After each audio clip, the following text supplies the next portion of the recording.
और ये जो बोल रहा है जो दक्षिण साइड में जो भाषा बोली जाती है जैसे कि तमिल, मलयालम, तेलुगु और कन्नड़, ये जो भाषा है बहुत हो रहा है कि हम देवनागरी से सीखे, लेकिन जितने भी पद कह रहा है कि हम प्राचीन ब्राह्मी से ही विकसित हुए, यानी ब्राह्मी भाषाएं से ही जन्म लिए हैं, यानी कि उसकी बैकग्राउंड भाषा कौन सी हो गई?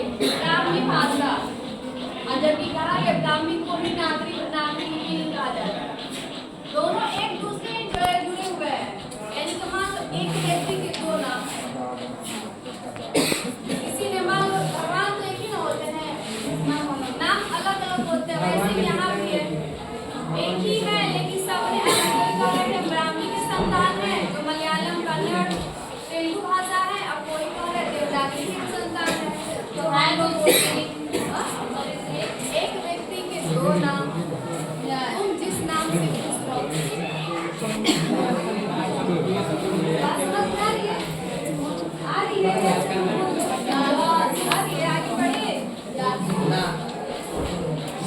अभी कुछ समय पहले तक दक्षिण भारत में पोथियां लिखने के लिए नागरी लिपि का व्यवहार होता था।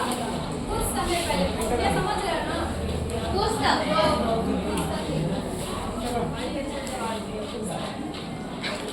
पोथियां लिखने के लिए नागरी लिपि का व्यवहार होता था। दरअसल नागरी लिपि के आरंभिक लेख हमें दक्षिण भारत से ही मिले हैं, यानी कि जब हम इसकी खोज करते हैं, रिसर्च करते हैं कि नागरी लिपि का आविष्कार हुआ कहाँ से, तो सबसे पहला साक्ष्य हमें दक्षिण भारत से ही मिला। पहले नीचे ही आया है, नीचे होता है तो पता चला ग्रामीण लिपि से। दक्षिण भारत की यह नागरी लिपि नंदी नागरी कहलाती है। इसको अंडरलाइन कर लेना कि दक्षिण भारत की लिपि को और किस नाम से जाना जाता है, तो आप क्या बोलोगे? नंदी नागरी में क्वेश्चन आता भी है, इसको अंडरलाइन कर लेना।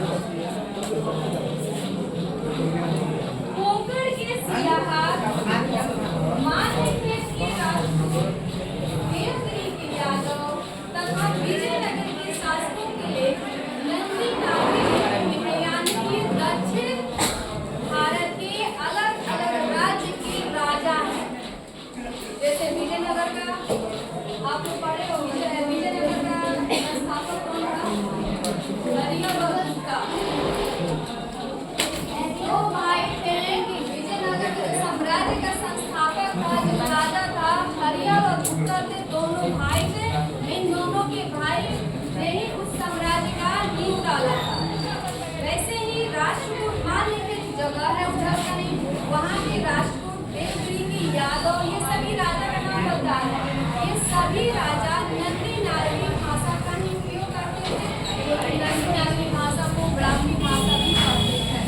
अभी मैंने जस्ट बताया, समझ में आई? देखो थोड़ा टीका मेरा शुरू हो गया है, दिमाग एकदम मस्ती करता है, ठीक है?